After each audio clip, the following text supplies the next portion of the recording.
गुजरात राज्य में अगर इस समय विधानसभा चुनाव कराए जाएं तो किस पार्टी की बनेगी सरकार और कौन बनेगा गुजरात का अगला मुख्यमंत्री? क्या बीजेपी इस बार भी दोहराएगी पुराना इतिहास या कांग्रेस पार्टी गुजरात राज्य में करेगी वापसी? हाल ही में लोकसभा चुनाव संपन्न होने के बाद जनता के बीच से आए सर्वे ने सबको चौंका दिया है।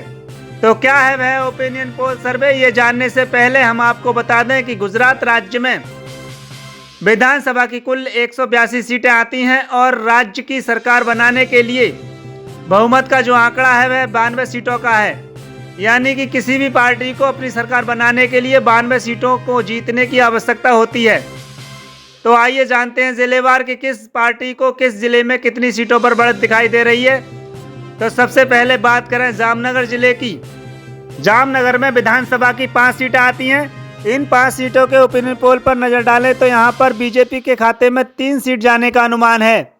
तो वहीं कांग्रेस की बात करें तो कांग्रेस 2 सीटों पर बढ़त बनाए हुए है। जामनगर जिले में अन्य पार्टियों को कोई भी सीट मिलती हुई नजर नहीं आ रही है। इसी के साथ आगे बात करते हैं अरावली जिले की। तो अरावली में विधानसभा की 3 सीटें आती हैं। इन 3 सीटों का ओपिनियन पोल देखें तो यहाँ पर बीजेपी के खाते में 1 सीट जाने का अनुमान है। वहीं कांग्रेस के खाते में 1 सीट जा सकती है और अन्य पार्टियों के खाते में भी 1 सीट जाने का अनुमान है। इसी के साथ आगे बात करते हैं बनासकांठा की। बनासकांठा में 9 विधानसभा की सीटें आती हैं और इन 9 सीटों का ओपिनियन पोल देखें तो यहाँ पर बीजेपी के खाते में 6 सीट जाने का अनुमान है। यहाँ पर बीजेपी काफ़ी मजबूत दिखाई दे रही है। वहीं बात करें कांग्रेस की तो कांग्रेस के खाते में 3 सीट जाने का अनुमान है। वहीं अन्य पार्टियों को यहाँ 1 भी सीट मिलती हुई दिखाई नहीं दे रही है।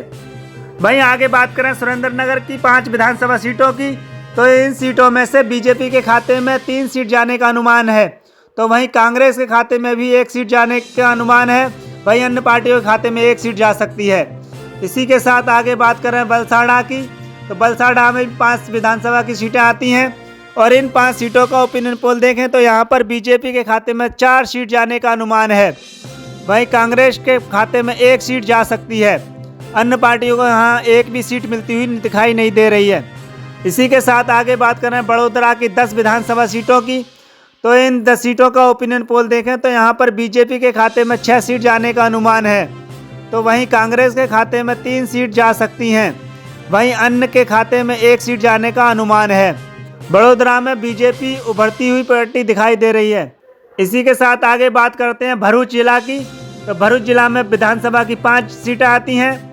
इन 5 सीटों के ओपिनियन पोल की बात करें तो यहाँ पर बीजेपी के खाते में 3 सीट जाने का अनुमान है। वहीं कांग्रेस यहाँ पर 2 सीटों पर बढ़त बनाए हुए है और अन्य पार्टी को यहाँ पर 1 भी सीट मिलती हुई दिखाई नहीं दे रही है। इसी के साथ आगे बात करते हैं गिरी सोमनाथ की। तो यहाँ पर 4 विधानसभा की सीटें आती हैं और इन 4 सीटों की बात करें तो यहाँ पर बीजेपी के खाते में 3 सीट जाने का अनुमान है। तो वहीं कांग्रेस के खाते में 1 सीट जा सकती है। इसी के साथ आगे बात करते हैं नर्मदा की। तो नर्मदा में विधानसभा की 2 सीटें आती हैं और यहाँ पर बीजेपी और कांग्रेस में कड़ा मुकाबला देखने को मिल रहा है। यहाँ पर बीजेपी के खाते में 1 सीट जा सकती है तो वहीं कांग्रेस के खाते में भी 1 सीट जाने का अनुमान है। यहाँ अन्य के खाते में 0 सीट जाने का अनुमान है। इसी के साथ आगे बात करते हैं पोरबंदर जिले की। तो पोरबंदर जिले में विधानसभा की 2 सीटें आती हैं और इन 2 सीटों की बात करें तो यहाँ पर बीजेपी के खाते में 1 सीट जाने का अनुमान है। तो वहीं कांग्रेस के खाते में भी 1 सीट जा सकती है। इसी के साथ आगे बात करते हैं पाटन की 4 विधानसभा सीटों की। तो यहाँ पर बीजेपी के खाते में 2 सीट जाने का अनुमान है। तो वहीं कांग्रेस के खाते में भी 2 सीट जा सकती हैं। पाटन में भी बीजेपी और कांग्रेस में अच्छा मुकाबला देखने को मिल रहा है। वहीं बात करें अमरेली जिले की। तो अमरेली जिला में विधानसभा की 5 सीटें आती हैं और अमरेली में बीजेपी को काफ़ी अच्छा समर्थन मिलता हुआ नजर आ रहा है। यहाँ पर बीजेपी के खाते में 4 सीट जाने का अनुमान है। वहीं यहाँ पर कांग्रेस सिर्फ 1 सीट पर सिमटती हुई दिखाई दे रही है। अन्य की बात करें तो अन्य को यहाँ पर कोई भी सीट मिलती हुई दिखाई नहीं दे रही है। इसी के साथ आगे बात करते हैं तापी की। तो तापी में विधानसभा की 2 सीटें आती हैं और यहाँ पर कांग्रेस को काफ़ी तगड़ा झटका लगता हुआ नजर आ रहा है। यहाँ बीजेपी के खाते में 1 सीट जाने का अनुमान है तो वहीं अन्य पार्टियों के खाते में 1 सीट जाने का अनुमान है। यहाँ पर कांग्रेस का खाता भी खुलता हुआ नहीं दिखाई दे रहा है। इसी के साथ आगे बात करते हैं मेहसाणा की 7 विधानसभा सीटों की। तो यहाँ पर बीजेपी के खाते में 4 सीट जाने का अनुमान है। वहीं कांग्रेस के खाते में 2 सीट जा सकती हैं। अन्य के खाते में 1 सीट जाने का अनुमान है। इसी के साथ आगे बात करते हैं माहीसागर की। तो माहीसागर में विधानसभा की 3 सीटें आती हैं। इन 3 सीटों के ओपिनियन पोल पर नज़र डालते हैं। यहाँ पर बीजेपी के खाते में 2 सीट जा सकती हैं, तो वहीं कांग्रेस के खाते में 1 सीट जाने का अनुमान है। इसी के साथ आगे बात करते हैं भावनगर की। तो भावनगर में विधानसभा की 7 सीटें आती हैं।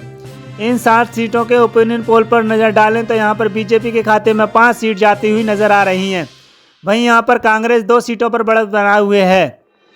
अन्य पार्टियों के यहाँ पर 0 सीट मिलने का अनुमान है।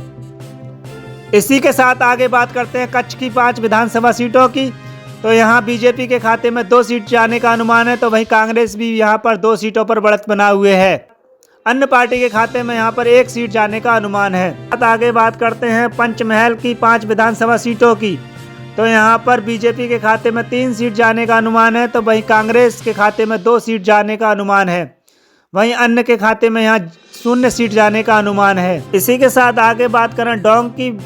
तो डोंग में 2 विधानसभा की सीटें आती हैं। इन दोनों सीटों की बात करें तो यहाँ पर बीजेपी के खाते में 1 सीट जाने का अनुमान है, तो वहीं कांग्रेस के खाते में 1 सीट जा सकती है। वहीं अन्य की बात करें तो अन्य को यहाँ पर 0 सीट मिलने का अनुमान है। इसी के साथ आगे बात करते हैं अहमदाबाद की। तो अहमदाबाद में विधानसभा की 21 सीटें आती हैं। इन 21 सीटों के ओपिनियन पोल पर नज़र डालते हैं तो यहाँ पर बीजेपी के खाते में 14 सीटें जाने का अनुमान है, तो वहीं कांग्रेस यहाँ पर 5 सीटों पर बढ़त बनाए हुए है। अहमदाबाद में अन्य पार्टियों की बात करें तो अन्य पार्टियों के खाते में 2 सीट जाने का अनुमान है। इसी के साथ देखते हैं गांधीनगर की 5 विधानसभा सीटों का ओपिनियन पोल। तो यहाँ पर बीजेपी के खाते में 3 सीट जाने का अनुमान है, तो वहीं कांग्रेस के खाते में 2 सीट जा सकती हैं। अन्य पार्टी को यहाँ पर 0 सीट मिलने का अनुमान है।